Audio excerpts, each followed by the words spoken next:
Good evening, everyone, and thank you so much for joining us. My name is Katie Morse. I'm the morning anchor at Channel 7. I'm also the president of the Buffalo Broadcasters Association. We are so happy that you could be here with us tonight to take part in the second Buffalo Broadcasters Association, A Conversation With event. Throughout the series, we are speaking with some of the biggest names in media who have ties to Western New York. We're talking about the media landscape today. We're also taking your questions to them. And we last spoke with CNN's Wolf Blitzer and Susan Candiotti. We learned so much from their experiences last month. These events mean so much to our organization. They raise funds for our mission to preserve Buffalo broadcasting history and also to help future generations of broadcasters. So again, thank you so much for making tonight something very special for our organization. Also tonight, we have the pleasure not only of speaking with a broadcaster who has an incredible national career with CBS, we are also delighted to have a talented local broadcaster and a member of the Buffalo Broadcasters Hall of Fame who is going to be your host and guide us through this evening's event. So please join me in welcoming WIVB anchor Jacquie Walker, who is going to be your presenter for the evening. She's also going to introduce our special guest, Jacquie. I wish we could be there in person, greeting one another, but this is the next best thing. And thank you so much for joining us this evening.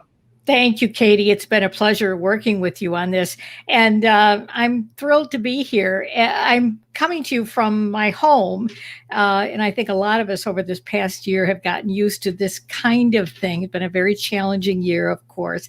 But one thing that I've learned in particular, I would say maybe the number one thing that I've learned over this past year is how important these social interactions are to all of us.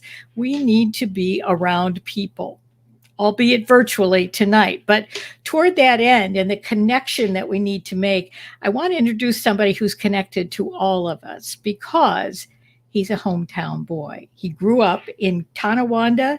He graduated from Kenmore East. He went on to graduate from Syracuse University and with a degree in economics and broadcast journalism. Remember that, economics and broadcast journalism. I want to talk about that later. He reported from WSTM in Syracuse and WHDH in Boston. He joined CBS News about 13 years ago. And I think there are a few other people who know the operation as well as he does from the inside because he has tackled and excelled in so many different positions there. It is astounding. Listen to this. He's been lead anchor at CBSN, the network news streaming service. He's been anchor of the weekend news, anchor of the early show, correspondent for CBS This Morning and 60 Minutes Sports, anchor of CBS Evening News, and most recently, special correspondent for CBS News and co-host of CBS This Morning Saturday, a program that has been climbing in the ratings. So with that abbreviated view of his very impressive resume, I want to welcome Jeff Glor back home virtually tonight. Hello to you, Jeff. That was a long introduction, wasn't it? That's okay. I appreciate it. Thanks for doing this, Jacquie, and Katie. Thank you as well. It's great to be with you guys. Jeff, we're so glad to see you. And to kick us off this evening, maybe just give us some of your thoughts on the state of news and journalism today. I know we have a lot of students watching. The state of news and journalism, well, it's hopefully we're going to start to settle back down here into normal life again after this past year that has disrupted everyone in so many different ways. We're starting to get a chance to travel a little bit more as we feel like things get safer and people get vaccinated and the situation hopefully returns to a much more normal scenario by the summer, but working on those plans right now. Well, as you mentioned there, we'll talk about COVID. Let's talk about that. How has COVID affected news gathering for you and your family? Dramatically. I mean, it was, it's been for the past year, I've been driving in most stories instead of flying. That's starting to change a little bit now. And I think will change a lot more as we continue on in the coming months here. But yeah, the stories that I was flying to a year ago or for the past 13 or 14 years at CBS News, I've been driving to since last March and April. And that means driving everywhere from Virginia to to Maine, spend a lot of time on the road, because we like to do these interviews in person if we can, and if we can do them in a safe way. I think you can make connections and get to know people a little bit better and tell their stories better if you're seeing them in person as opposed to just on a Zoom call. Well, talking about traveling, and I know you've been driving a lot of places in the Northeast, and I want to hold that thought for just 1 minute and let people know that you can submit questions for Jeff on YouTube, and we will ask them here. So get those questions going. We want to hear from you. But talking about traveling, listen to this. This is a place you can't drive to, can you? Your next big assignment is going to be out of town. It's going to be way out of town. Tell us about that. Yeah, so I said we're starting to open back up a little bit with travel as the situation improves. We shot a couple stories in Florida on the future of fish farming and sustainable fishing a couple weeks ago, and we also did a chef profile down there. And actually next week, we're going to be traveling to Hawaii to shoot 3 different stories. Actually, obviously, we'll do this as safely as we can. I was lucky enough to get a vaccine last week. So yeah, I'm looking forward to it. It's going to be a crazy few days. You said that in such an understated way. You dropped the word Hawaii right down like that. Hawaii, he's going to Hawaii. Have you ever seen me be overstated, Jackie? Oh, every once in a while, Jeff. Every once in a while. Do you get to choose stories like that? Like say, hey, we're going to Hawaii, we're going to Florida. Those are great destinations, but who chooses? Tell people how you decide what stories you're going to cover. It's a combination of things. I'm lucky enough to work with a great team. The producer I work with, his name's Dan Rutnick, who's amazing. He finds a lot of great stories. I try to find as many stories as I can. And this one in particular, one of the reasons we're going there, there's 2 things. We're shooting a Memorial Day story, which we had to travel to Hawaii for, and the Pearl Harbor area. And also there's an author who lives in Hawaii, so we have to go there to see them and do this. But in terms of the pitching process and how we put our stories together and get them approved, I mean, it's a constant looking for the next thing and then figuring out what it is we want to do. Well, now you have piqued our interest. We are going to be watching these stories from Hawaii without a doubt. I mentioned that we have a lot of students watching. And I can remember, if you can believe it, I can remember being in college and having guests come in that had succeeded in their profession, giving us advice, and we were allowed to ask them questions. And there is so much that can happen, as you know, when you leave college. Now, as never happened for us, for you, Jeff, or for me, we have students who are graduating during a pandemic. Yeah. There's a lot to that, of course, but in general, what's your best advice for students who are going to be graduating in just a few weeks, really, and heading out into the world during a pandemic? They're hitting the job market. What's your best advice for them? And students, by the way, who never got a chance to graduate last year, at least in person, because of the pandemic. So I get it. It's hard. It's scary. There's no doubt about it. That said, this business, it's always going to be changing in different ways. So I think that as intimidating as it can be right now, and as much as COVID changed everything, if they can focus on the training and trying to get really good at what they're doing and focus on the work and trying to get better at that, opportunities will come. And that means focus on your writing, focus on finding the best stories, the right characters through which you can tell your stories. And if you focus on that and try to tune out the noise as much as possible, I think they'll find success.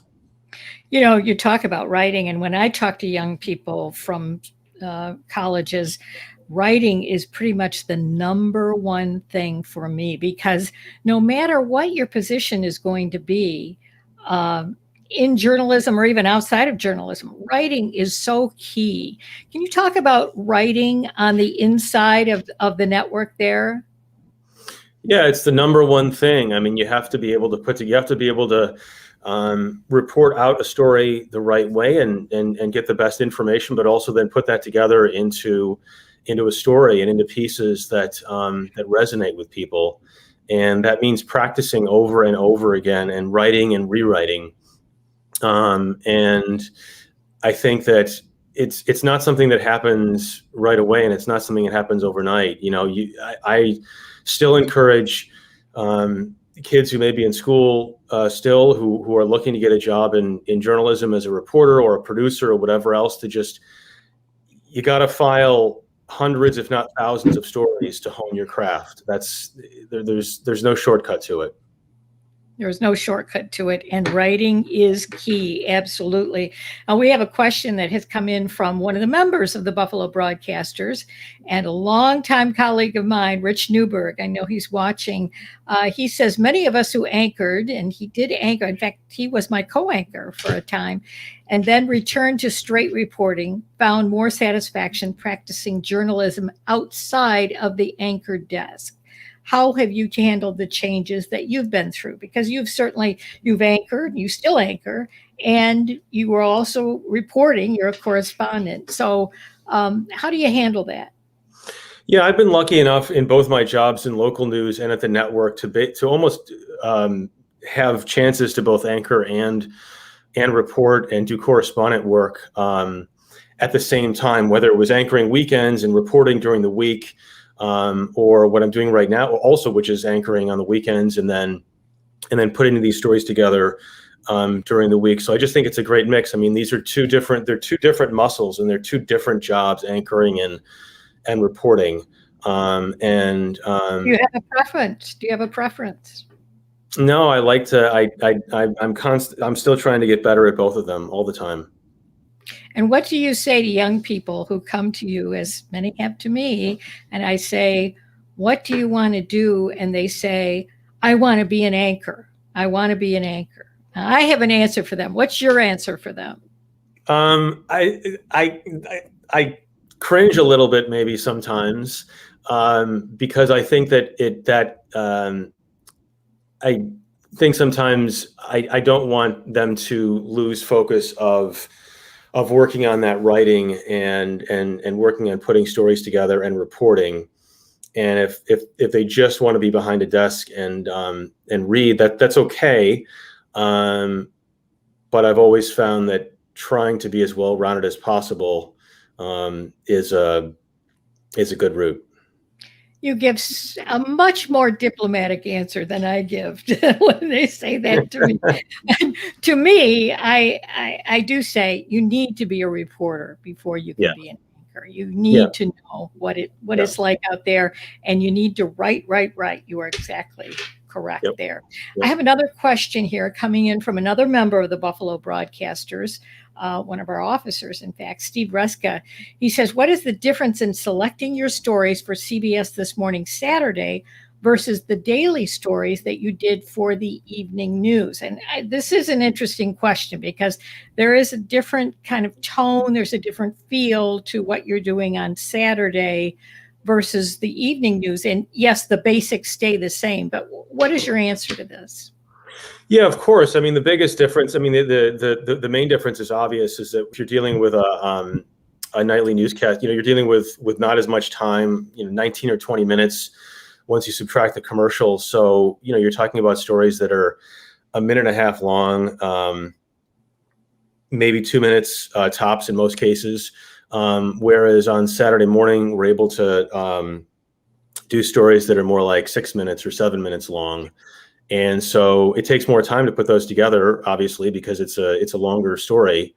But I think we can achieve a little more depth and get into a little more stories that we still cover the news every Saturday morning, whatever's happening, breaking news, whatever else. But to the extent that we can get into things that are a little less topical is, I think, important. And I think one of the reasons that viewers are finding us. Do you have a time limit that you aim for?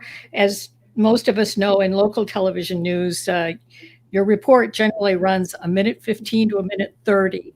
What do your reports run on Saturday morning? Typically between 5.5 to 7 minutes. Oh man, you are so lucky. You're so lucky. I am. And I think that's, so the work involved in finding those is obviously more complicated than a shorter story, because we really need to find stories that have layers to them and that involve a journey for the viewer. But yeah, it's a gift to be able to do that and really dig in on things that way. I generally, when I talk to students, I will generally say in reporting, it's not so hard to figure out what to put in the report. The hardest part is what to leave out. Yeah. And you have to do that when you have a deadline of a minute 15 or a minute 30. But you're rolling in clover there with all those minutes. Huh? Well, I still find a lot. You're exactly right. The most difficult thing is to you sort of have to be ruthless in removing things that don't work. And that's the case in a 6-minute long piece too. I mean, we do interviews that, we shoot hours and hours of video and we'll do multiple interviews that can take half an hour long. So there's still a lot of cutting involved. And then you hear from the person that you interviewed for half an hour and they end up on the air for 10 seconds and they say, oh, what about all my great comments? I know how that goes. We have another question here, Jeff. This comes from a woman I know who is very well read she's watching us from Richmond, Virginia tonight. Patty says, I am so happy that CBS has started the Saturday morning show, as my favorite show is CBS Sunday morning. Do you need to coordinate with the Sunday team so that you don't overlap with stories? Yeah, I mean, all the producers and the executive producers at the different broadcasts talk. We are all part of CBS News. That said, we are doing our own show, and so if we're talking to an author or a chef or someone else, and we're talking about doing a segment with them, and we're booking that and doing that, then it's for our broadcast on Saturday. I don't think you're not typically going to see a profile with the same person done by me on Saturday morning and then a different person on Sunday morning. It would make a whole lot of sense. But yeah, everybody talks. Again, thinking of the journalism students who are watching, and so many of them dream of making it to the big time, as you've made it to the big time. Is the big time all it's cracked up to be, or is it better? Is it better? The big time is hugely fulfilling for me. It's a lot of work, but it's work that I love to do, and it's work that I've wanted to do since I was in college. I didn't grow up necessarily wanting to do this when I was a little kid. I think my parents would probably tell you that I think they'd say they always knew I would do this, but yeah, it can be very rewarding when you're able to do the kind of work that you want to do. I think it can seem pretty glamorous to a lot of kids at times, but Jacquie, as you know well, I mean, there's work involved, It's very true. People don't see all that. I always say the glamour is this big, but then you have all the other things that you have to do to get on the air there. Absolutely. So even at the network, it's like that, right?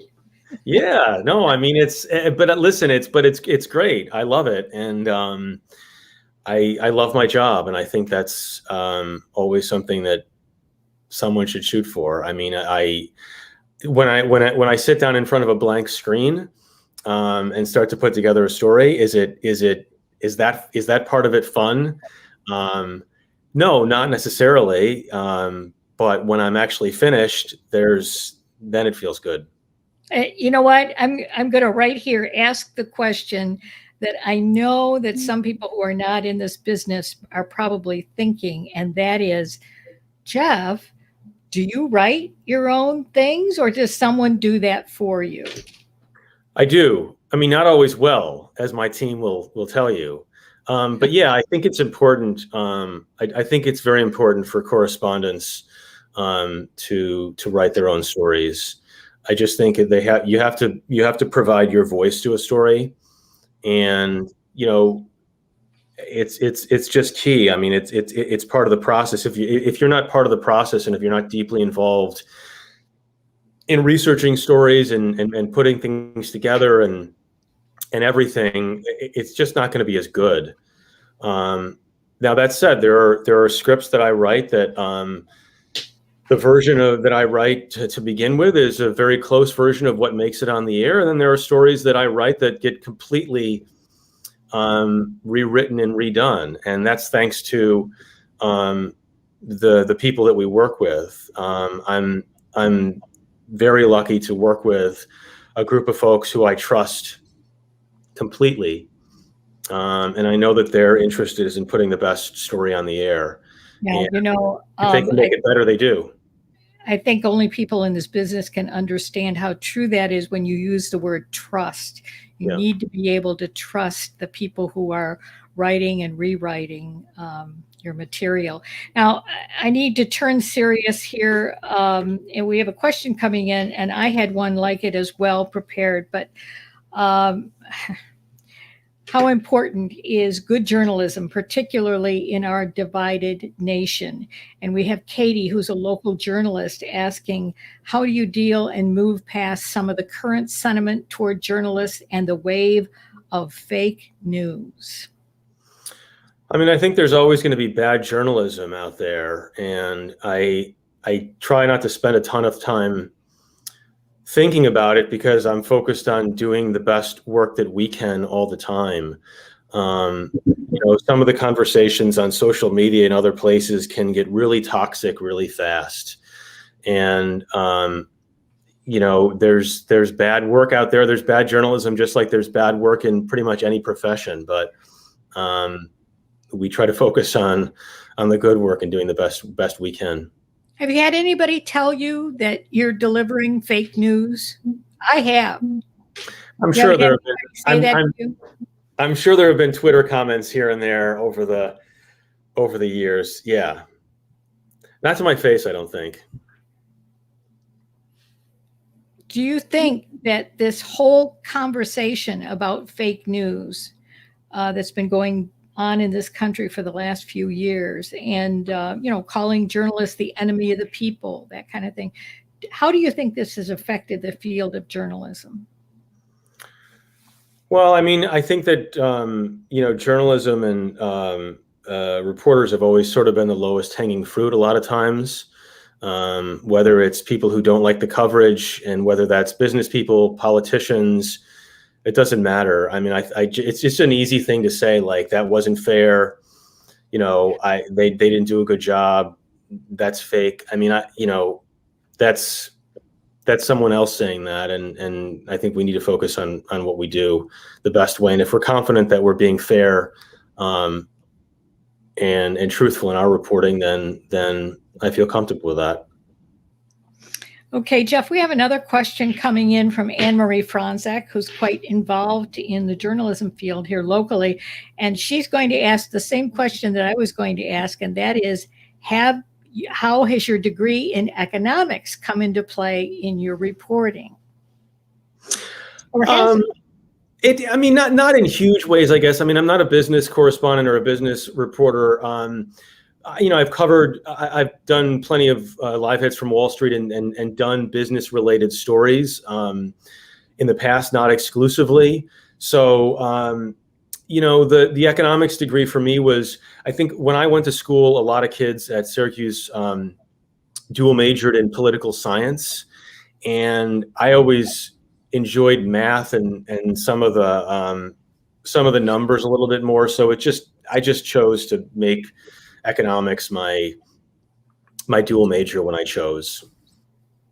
I often will, when I'm talking to students, say it's not and of course, this is just my advice, and you have your own advice. I don't think it's necessary that you have a journalism degree to be in this field, but I would say a business degree, an economics degree, I think is great for you to help with what you're going to be doing on a daily basis. I mean, as a local reporter, you deal a lot with budgets, you deal a lot with, taxes, things like that.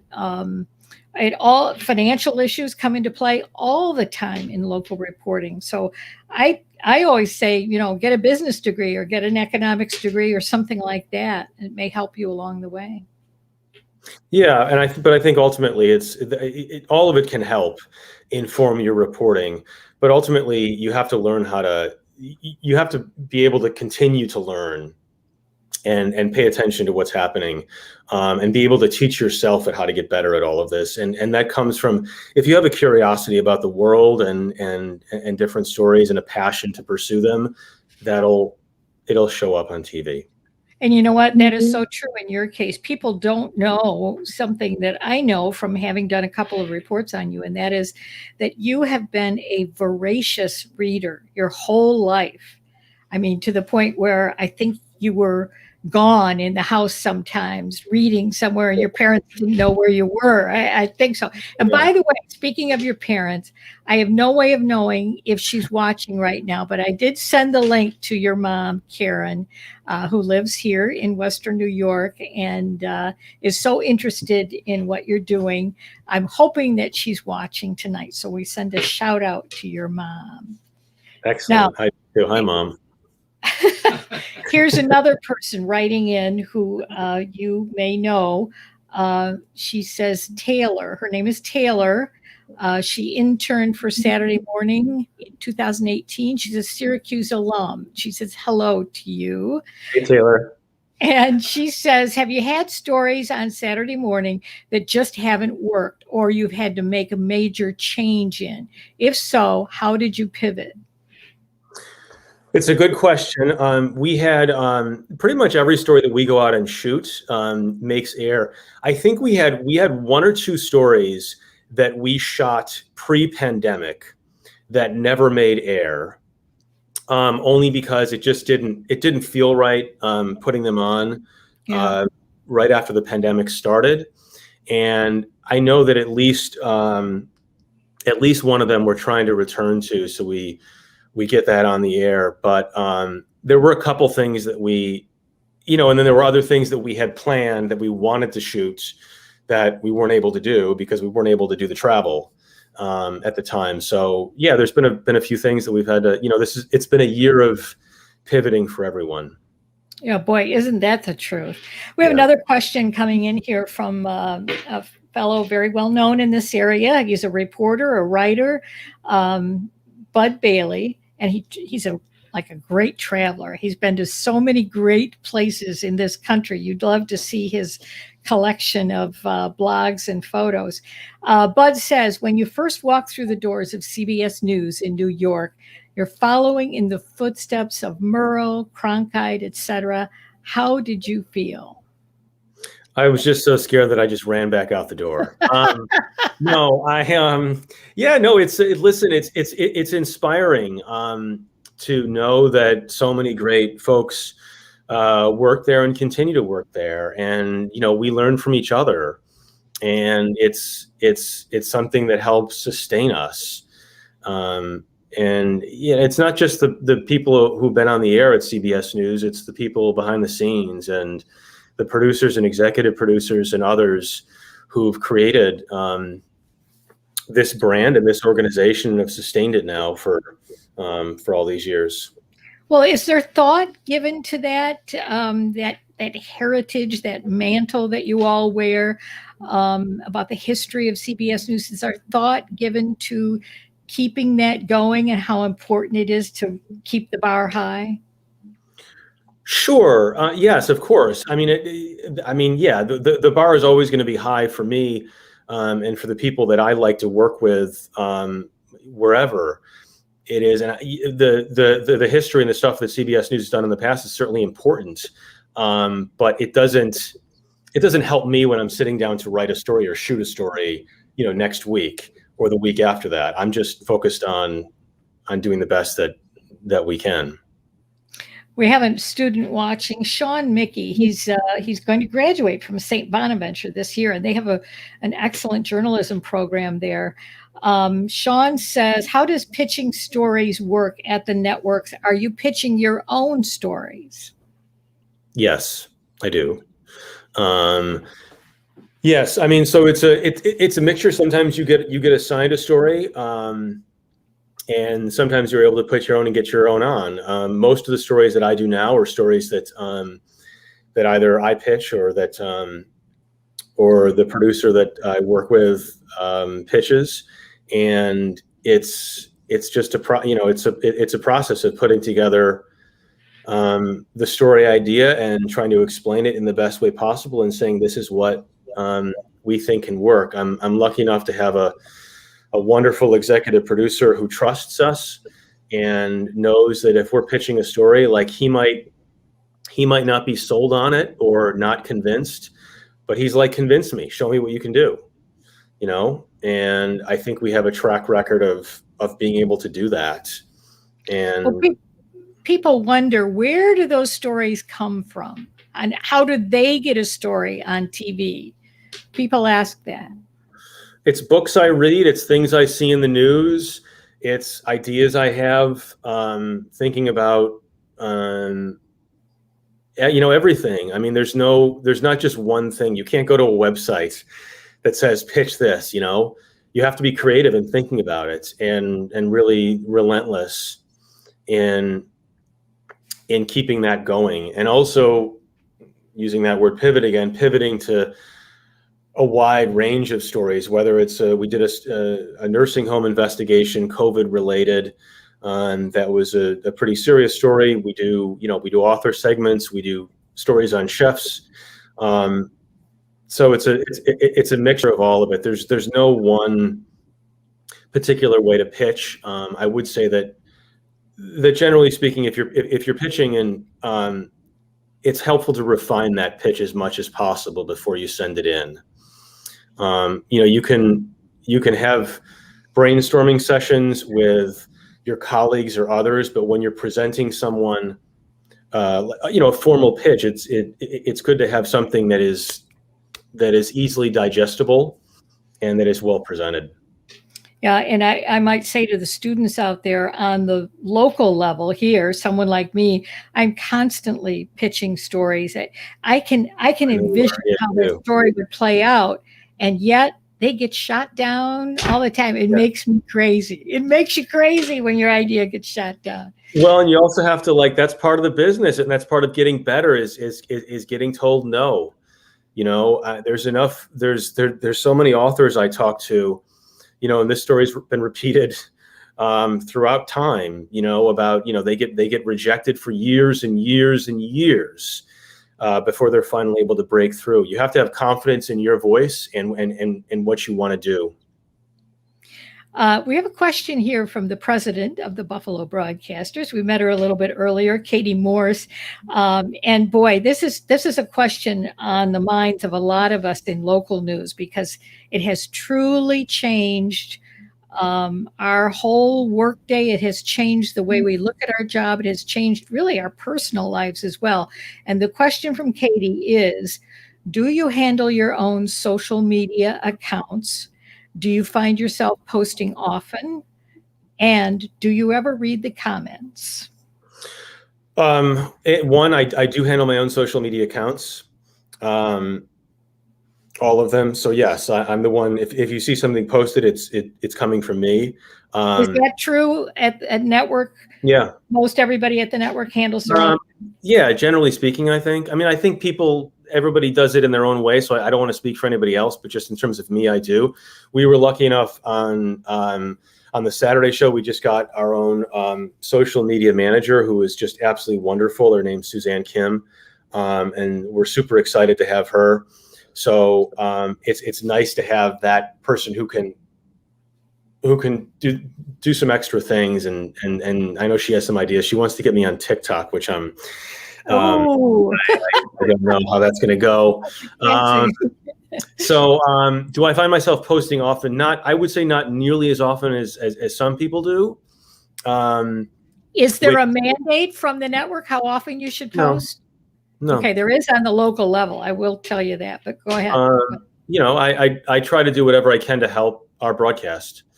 And, one of the best tips I ever heard about social media is I feel like at times you should never feel compelled necessarily to tweet about something just because you feel like you have to do it. Because I think it's not going to be as authentic.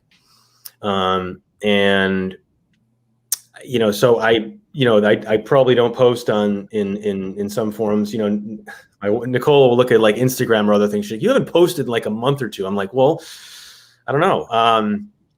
So because I think I try to focus as much as possible just on the story, and on the stories we're working on. Do I read the comments? No, not usually. It's just not. I think people. Different social media platforms are obviously different in what they say, and some can be wonderful and some can get pretty toxic. So I think you can easily get caught. You can easily go down that hole, and so that's why I choose, generally speaking, not to. That is a smart move, a very smart move. But on the whole, would you comment on whether or not social media has changed journalism and your career? Has it changed things for you?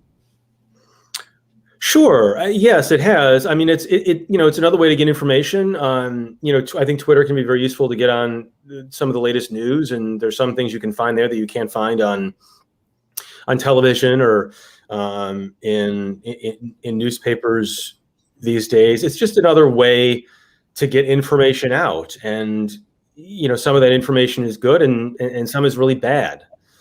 So you just have to be discerning in terms of paying attention to what is important and what is real, and relying on the most reliable people. Okay, we have another question here for you, Jeff. And this is from Rich Newberg's son, Michael, who is working for another network, as they say. He's a producer, and he's a very bright young man, really smart, and has a great future. He says, what's the best Buffalo connection you've made while in the field? And have you drawn on your upbringing in Buffalo in your professional career? Best Buffalo connection. I mean, it's always the Bills fans, I would say, that I meet out and about when I'm doing stories all over the country or all over the world. In fact, always nice to meet a Bills fan in a different country. And how do I draw on it? I mean, I spent the first 18 years of my life in Buffalo, and actually the first 28 years of my life in upstate New York. So it will always define who I am and be part of my life, just as anyone's upbringing is. And yeah, I rely on it all the time. And usually when I'm traveling, I look for someone with a Bills shirt on. They're in every city in the country. You will find that's the way you connect. I want to ask you a very serious question here. Jeff, it's a little sensitive, but we've talked about it before, and I know you're up for it. I'd like to know what you learned about the news business and about yourself when you got word that you were being moved off the CBS Evening News. Well, I've had a lot of different jobs at CBS News. I think, as I've told you before, we've talked about this a bunch of times, Jacquie. And what I learned is that if I'm focused on doing the best job I can at whatever job it is at any particular moment, I think everything else will take care of itself. And so I'm trying to do the best job I can with my current job right now. And I will keep doing that. Okay, I'm looking at a new question here coming from a young man that he used to be an intern at Channel 4. He moved up. He came to me. We talked a lot about his future in journalism, and he is going great guns now. He's an anchor, and he's making his mark in the world. And he is asking you, Dan Schrack is asking you, will you walk us through the day of a correspondent turning a story for air that evening. This is a one-day turn, Jeff. How does it work? There's no normal day for a correspondent, generally speaking, in television news.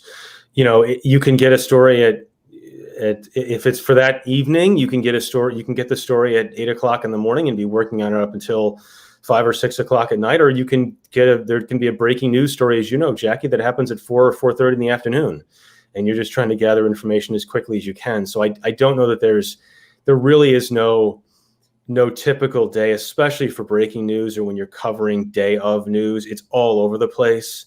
You can be done with most of your reporting relatively early on, and then just get to spend more of your day actually putting the story together, which is always nice. In terms of the job I have right now, the flow, it is, I would say, generally speaking,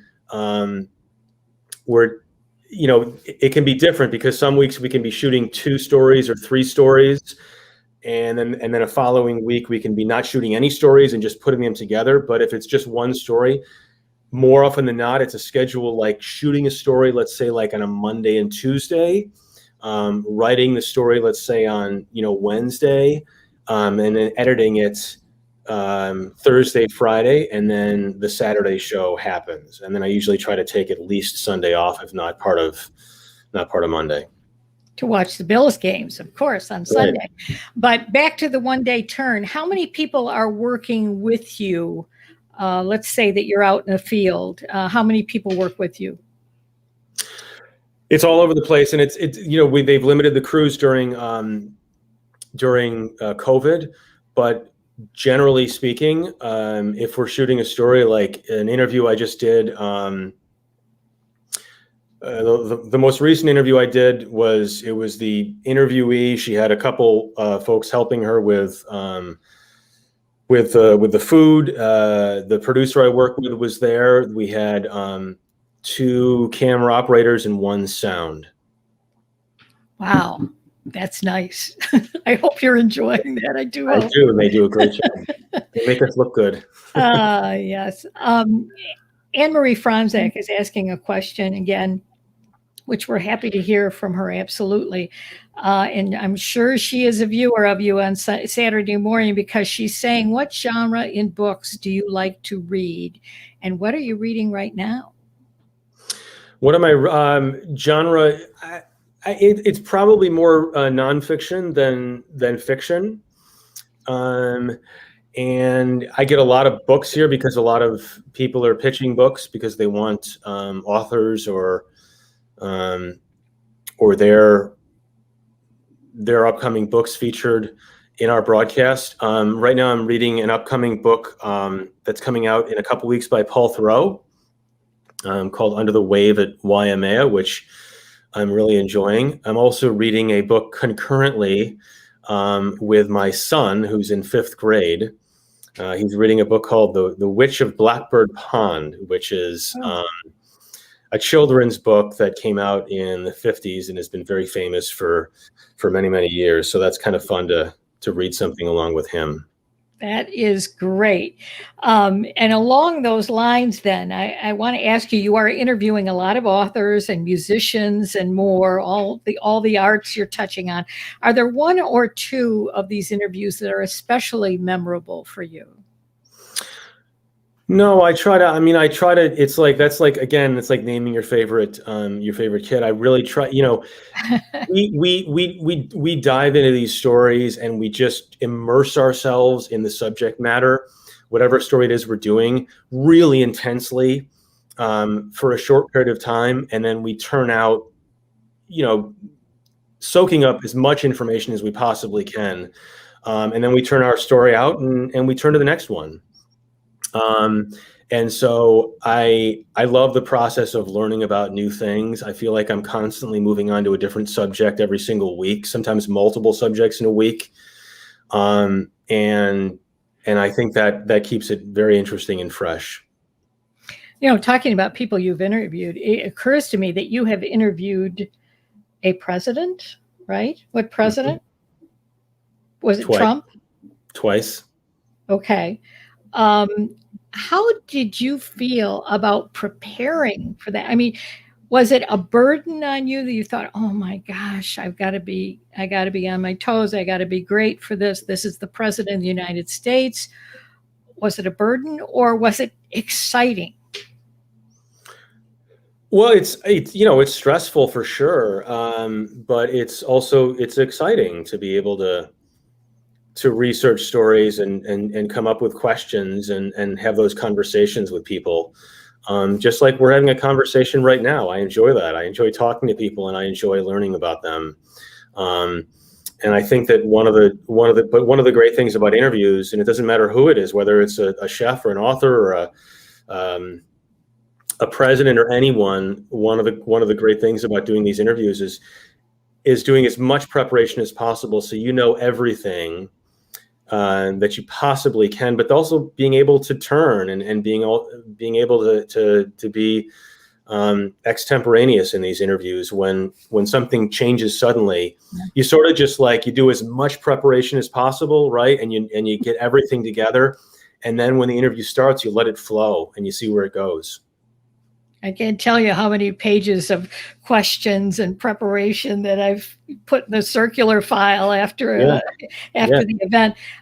Okay, and before we leave that, you interviewing President Trump twice, as you say, what was that experience like in terms of not just the conversation, but how did you come away from that feeling about how it went? Well, they were both in two dramatically different locations. One was in Scotland and one was at the White House. And they're always pressure-packed events, just as all interviews can be. And so, two dramatically different settings. And was he cordial to you? I mean, this is the man who has pushed the term fake news.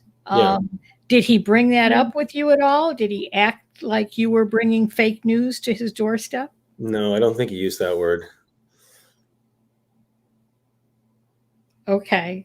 All right. We'll move on. Rich Newberg's back with us. He has a question. Again, he's saying, has cable TV news sacrificed objectivity for ratings? I guess it depends who you're talking about.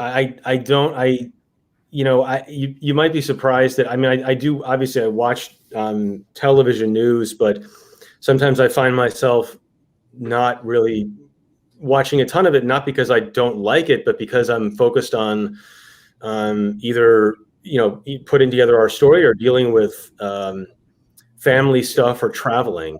So do I sit in front of the screen every morning and every night watching other cable news channels and things? No, not a ton of time doing that. I don't. Do I watch our broadcasts when I can? Yeah, sure. Jeff, your journalism career has spanned some of the biggest events of our time, from hurricanes to mass shootings, earthquakes, earth-shaking high-level summits, and, as we mentioned, one-on-one interviews with President Trump.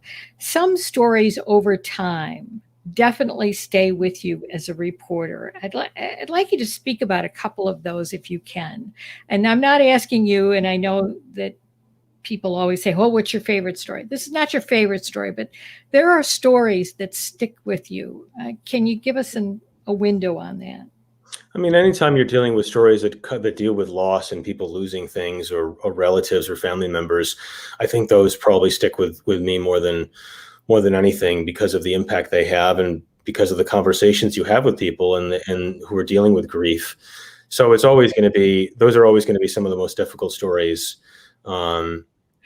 Whether it's a natural disaster or certainly if a shooting happens or a school shooting happens, those are heartbreaking. Anything come to mind there? Newtown was, which is, not far away from where I live right now in Connecticut, it was horrible. And did you go to Newtown at that time? Yep. And did you have the sense that you were intruding on this horrible thing that had happened in this community? I think that a lot of times what happens in stories that involve tragedy or mass tragedy is that there's a shock that happens in the beginning. And so initially, I think sometimes folks are accommodating and want to talk to you. And again, everybody processes grief in different ways. Some people want to talk about it. And sometimes that can be with a correspondent, and sometimes people don't. And we try to respect that. But a lot of times at these stories, people are, I think, welcoming. They want some of their stories heard in the beginning, and then there does come to a point usually where they're like, we want our privacy. I was thinking also about Haiti. You spent some time in Haiti after earthquakes there, right? Yes. Multiple times in Haiti. So I was there after the earthquake happened in 2010, which was at the time and still is the deadliest natural disaster in the history of the Western Hemisphere. And yeah, it was horrifying. I went back a year later, and then 2 years after, and then returned 10 years later, early last year, to see how things have changed. But Haiti is a place that'll always be close to me. Uh-huh. I'm thinking about disasters like that, or hurricanes especially. I think people wonder when the network comes into an area that has just been devastated in some way, and people there don't have water, they don't have a place to stay, they don't have food to eat, they don't have shelter, and yet you come in and you're there for several days. I mean, what are the logistics of that? Where does your food and shelter and water come from? Wherever we can get it. If we don't have power or anything else, then we're eating, crackers and peanut butter and using flashlights for a few days. If it's a hurricane and there's no power or something like that, dealt with those situations plenty of times. But I'm also acutely aware that in those situations, I'm going to be there for a few days. And if somebody lost their home or something else, they're dealing with a situation that is far worse. Absolutely. Sean Mickey, who's our St. Bonaventure student, I believe, yes, he's about to graduate. He says, why did you choose to work for the networks instead of staying in local news? I had the opportunity to do it. There was interest. I was always interested in getting to New York City, and that's where the broadcast networks are based. So that's what I did. Now it's been, so it'll be, actually April will be 14 years. I'm old. I'd like to tell you, you made the right choice, Jeff. Absolutely, you made the right choice. Is there space for opinion in news? And I'm thinking particularly along the lines of social media. And where does that fall in line with reporting? Can you give your opinion on stories? I would say that trying to report and doing stories as fairly as we can is the number one focus for me. There's nothing against opinion shows. I don't know that it's my forte necessarily.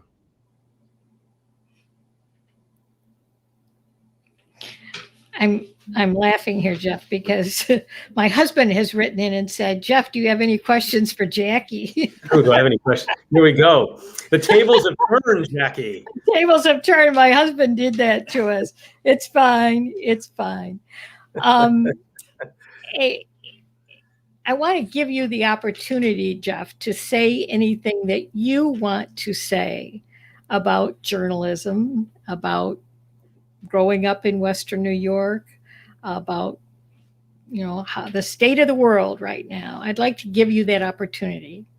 What do you think you've learned about this business in the past year, Jacquie? In the past year? Yeah. How very, very important the job is that we do. Whether people realize it or not, we provide a lifeline of information. And I don't think that has been any more needed my whole career. And I'm coming up on 41 years, 42 years. I don't think at any time during these 42 years that I've realized how vital this profession is than it has been in the past year. I asked, so every single person I've asked this question to, when I started doing it just a couple months ago, whether they felt like this past year has been the craziest year of our lives, and not one person has said no.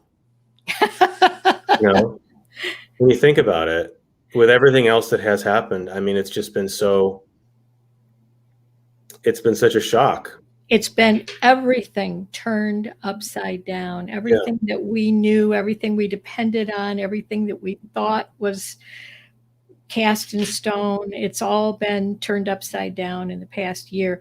I will tell you, though, beyond our profession, and I mentioned this at the beginning, that the thing that I have learned vitally is how important our human connections are, how much we need each other, how much we need this social interaction. And I'll tell you when I realized it, when I was sitting alone, absolutely alone in the newsroom night after night. Yeah. Because remember, everybody else was working remotely. Yeah. But I was there by myself.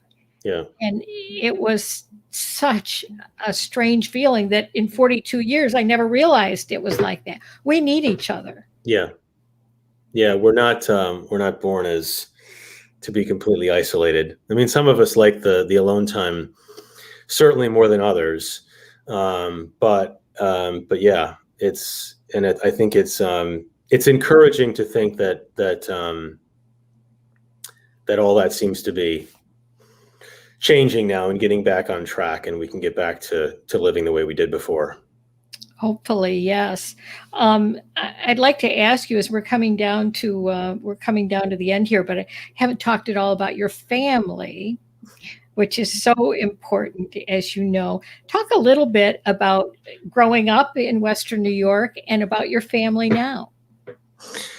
Well, my family now, my son is just as big a Bills fan, I think, as I ever was. Good for you. Which is amazing. And, everyone says this, how time flies when you have kids, but it truly does. I mean, Jack is 11 now. He's going to be 12 later this year, which I just can't believe. My daughter, Victoria, is going to turn 6 in June. And they're doing great, and they've done, the kids have rolled with Corona and this pandemic, I think in wonderful ways.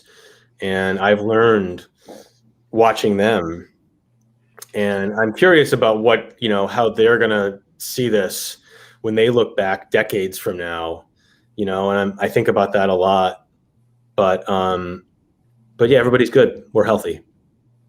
Are the kids in school now, or are they working at home? They've been in school since the beginning. I know every school district around the country has handled things in different ways. Our public school district here has done really a fantastic job. The kids have had masks on in school the entire time, but they've been going to school pretty much throughout. There've been more like off days, and we've had a whole bunch of snow days this year, but yeah, they've been in school. Okay, very briefly, growing up in Western New York, schools, Kenmore East, right?